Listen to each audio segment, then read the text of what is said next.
As all of you know कि ਆਪਾਂ PSTET ਦੇ ਲਈ ਨੰਬਰ ਸਿਸਟਮ ਟੌਪਿਕ ਸਟਾਰਟ ਕੀਤਾ ਹੋਇਆ ਹੈ। ਅੱਜ ਆਪਾਂ ਜਿੰਨਾ ਟੌਪਿਕ ਆਪਾਂ ਕਵਰ ਕਰ ਲਿਆ ਉਸ ਦੇ ਬੇਸ ਤੇ ਕੁਝ ਐਮਸੀਕਿਊਜ਼ ਡਿਸਕਸ ਕਰਾਂਗੇ।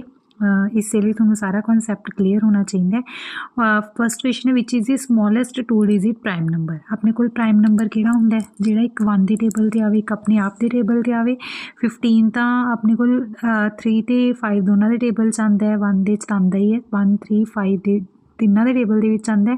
11 ਇਕੱਲੇ 1 ਦੇ ਟੇਬਲ 'ਚ ਆਉਂਦਾ, ਇੱਕ 11 ਦੇ 'ਚ ਆਉਂਦਾ। 13 ਵੀ ਇੱਕ 1 ਦੇ ਟੇਬਲ 'ਚ ਆਉਂਦਾ, ਇੱਕ 13 ਦੇ 'ਚ, 17 ਵੀ। ਤਾਂ 11 13 17 ਤਿੰਨੋਂ ਪ੍ਰਾਈਮ ਨੇ, ਬਟ ਆਪਾਂ ਨੂੰ ਕੀ ਪੁੱਛਿਆ ਸਮੋਲੈਸਟ 2 ਡਿਜਿਟ ਪ੍ਰਾਈਮ ਨੰਬਰ, ਤਾਂ 11 ਆ ਜਾਏਗਾ ਦਾ ਆਂਸਰ। ਅਗਰ ਕੋਈ ਪੁੱਛੇ ਕਿ ਸਮੋਲੈਸਟ ਈਵਨ ਪ੍ਰਾਈਮ ਕਿਹੜਾ, ਸਮੋਲੈਸਟ ਈਵਨ ਪ੍ਰਾਈਮ ਕਿਹੜਾ, 2। ਸਭ ਤੋਂ ਛੋਟਾ ਈਵਨ ਪ੍ਰਾਈਮ ਨੰਬਰ ਤਾਂ ਉਹ ਆਊਗਾ 2। ਸਭ ਤੋਂ ਛੋਟਾ ऑड प्राइम नंबर ਕਿਹੜਾ, ऑड प्राइम नंबर है सब तो छोटा 3। ठीक है, तो ऐसे क्वेश्चंस आ सकते हैं। Smallest even prime number 2, smallest odd prime number 3, smallest 2 digit prime number 11। 1 is neither prime nor odd. Then है चूज़ दी करैक्ट स्टेटमेंट। इन्हों के 4 स्टेटमेंट्स ने, इन्हों करैक्ट स्टेटमेंट चूज़ करनी है। All whole numbers are natural number. Whole numbers किहड़े हुंदे ने 0 1 2 3 4 5 अप टू सो ऑन। सारे होल नंबर्स नैचुरल नंबर्स ने नहीं, क्योंकि नैचुरल नंबर्स आ 1 तो स्टार्ट होंदे ने, फिर होल नंबर्स का 0 भी आंदा है, तो 0 थोड़ी नैचुरल नंबर है, तो ये अपने कोल फॉल्स हो गई statement. Then all natural numbers are whole numbers. Natural numbers होंदे ने 1 तो लैके इनफिनिटी तक, होल नंबर्स होंदे ने 0 तो लैके इनफिनिटी तक। तो सारे natural number whole numbers they विच तां आ ही रहे ने ना, तो ये स्टेटमेंट करैक्ट है। अगे भी आप डिस्कस कर लेना। 1 is prime number, false. 1 is neither prime nor composite. √5 is rational number, ये भी फॉल्स है, क्योंकि √5 की है एक इरेशनल नंबर। तो अपने को सेकंड ऑप्शन करैक्ट है। Then which of these are twin primes. Twin primes किहड़े हुंदे ने जिन्हां दे विच 2 दा डिफरेंस हुंदा है। पहली ऑप्शन तो गलत है, क्योंकि ये 4 दा डिफरेंस है, दोनों के 2 दा डिफरेंस हुंदा है ट्विन प्राइम्स दे विच। 3 ते 7 ये भी रॉन्ग है, 4 दा डिफरेंस है। 43 47 ये भी रॉन्ग है, इन्हां दे विच भी 4 दा डिफरेंस है, ये करैक्ट है। 71 73 इन दोनों प्राइम्स ने, तो दोनों के 2 का डिफरेंस है। एक चीज़ ध्यान रखनी है, आप पेयर्स कई बार होर भी पेयर दिता हो सकता है जिन्होंने 2 का ही डिफरेंस हो, उन्होंने फिर ये होगा भी एक प्राइम नंबर नहीं होगा। ये भी ध्यान रखना है कि प्राइम नंबर्स ही होने चाहिए ने दोनों, तो दोनों के 2 का डिफरेंस होना चाहिए। तो यह 4th ऑप्शन आ जाएगा। दैन अपने को 4th क्वेश्चन है which of the following is correct. 4 statements given ने। फर्स्ट है the number 0 is neither positive nor negative rational number. अपने को नंबर लाइन होंदी है, नंबर लाइन दी 0 सेंटर च हुंदा है, इधर सारे पॉजिटिव नंबर्स, इधर सारे नैगेटिव नंबर्स। ठीक है, तो आप 0 नू सही है भी 0 नू ना आप पॉजिटिव च काउंट करते हैं ना नैगेटिव च। 0 is neither positive nor negative rational number, तो करैक्ट है स्टेटमेंट। बट आप बाकी भी डिस्कस कर लैंने। Rational number is said to be negative if both numerator and denominator are negative. Rational number किहड़ा हुंदा है P/Q की फॉर्म, जे दोनों ही नैगेटिव हो गए न्यूमीरेटर ते डिनोमीनेटर, सपोज ये -1 ये -2, माइनस नाल माइनस कट जाएगा, तो ये तो पॉजिटिव हो जाऊगा, तो ये नैगेटिव नहीं हो सकता जे दोनों नैगेटिव होन। एक नैगेटिव हो जदों, एक पॉजिटिव हो उदों ही रैशनल नंबर नैगेटिव होगा। थर्ड की है rational number is said to be positive if either numerator और डिनोमीनेटर इज पॉजिटिव। नहीं, पॉजिटिव कदों होगा जदों या दोनों नैगेटिव होन या दोनों पॉजिटिव होन। जे दोनों चों एक कोई पॉजिटिव है तो दूजा नैगेटिव होगा, तो पूरा रैशनल नंबर भी की आ जाऊगा नैगेटिव। तो या दोनों नैगेटिव होने चाहिए ने या दोनों पॉजिटिव बनने वास्ते। Additive inverse of rational number A/B is B/A, wrong.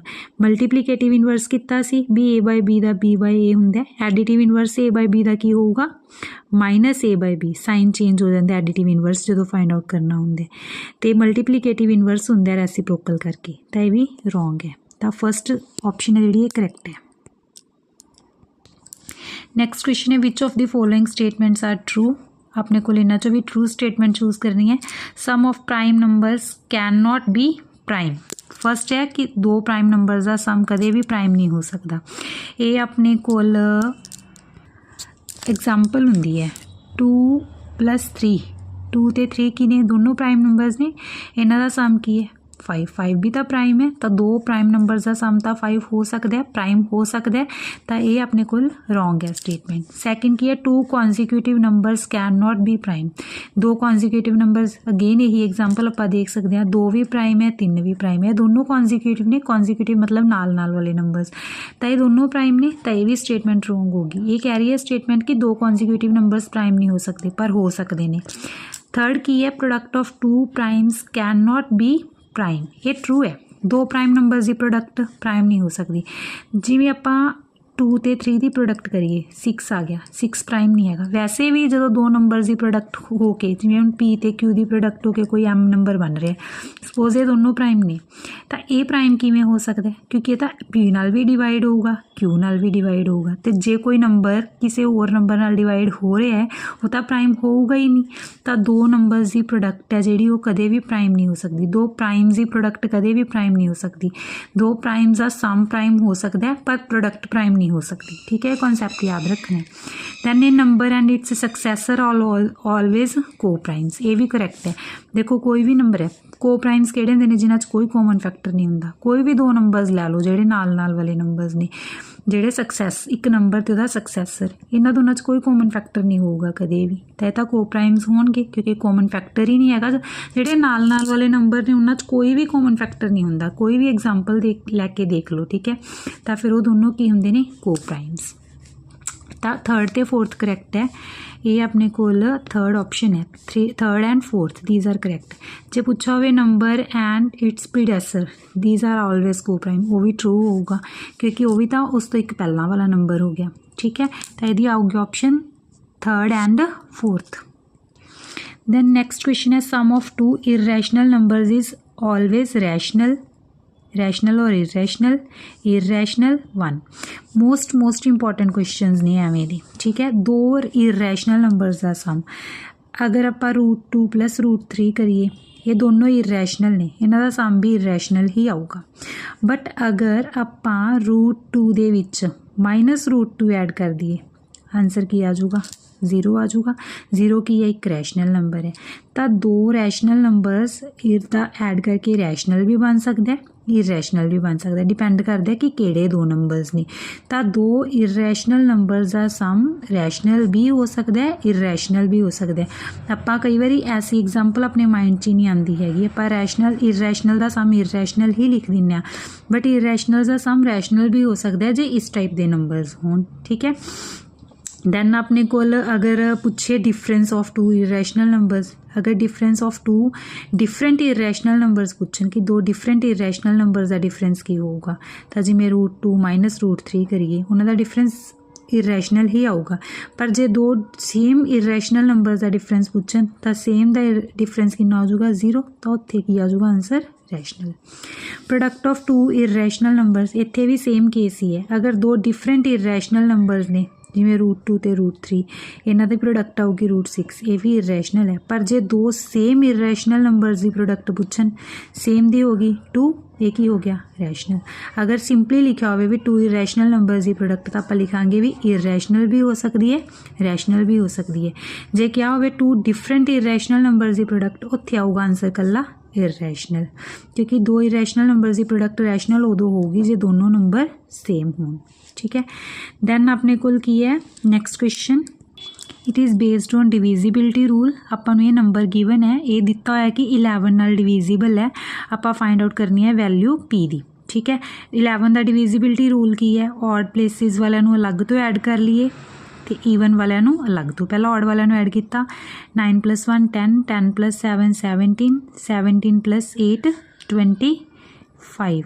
इहदा डिफरेंस किहदे नाल करना है, ईवन प्लेसिस वाले नाल। ईवन का सम होगा 3 + P + 0 + 8, 3 ते अपने कोल 3 ते 8 11, 11 + P, इत्थे आ जाऊगा 11 + P। जो आप सॉल्व करांगे 14 - P आ जाऊगा। तो डिविजिबिलिटी होने दे लई अपने कोल जिहड़ा इन्हां दा डिफरेंस है 0 आना चाहिए है, जां 11 जां 22, मतलब 11 का मल्टीपल। हुण माइनस तो आप 14 चों कर रहे हैं, 22 तो केस तो खत्म हो गया, तो जां 0 आवे जां 11। 0 कदों आऊगा जे इत्थे P की वैल्यू 14 पुट करांगे, 14 तो आ ही नहीं सकता क्योंकि तो 1 डिजिट नंबर है, तो आपां नूं इत्थे की पुट करना पऊगा 3 पुट कर देने 14 माइनस 3 कितना आ जाऊगा 11 तो 11 नाल डिविजिबल हो जाऊगा तो पी की वैल्यू कितनी आनी चाहिए है 3 ठीक है। तो ये अपने कोल कुछ क्वेश्चंस ने बेस्ड ऑन नंबर सिस्टम अगर होर भी बहुत सारे क्वेश्चंस होंगे बट अपने को आपां एक बार सारे टाइप के कॉन्सैप्ट्स कवर करने की कोशिश की है जेडे अपने कोल करैक्ट स्टेटमेंट्स वाले ने उन्होंने विच मैं सारे टॉपिक्स एक बार कवर करते। अगर तुहानूं वीडियो पसंद आती है तो चैनल नूं लाइक शेयर कमेंट जरूर करियो तो इस तरीके नाल आपां सिलेबस अगे चलाते रहांगे।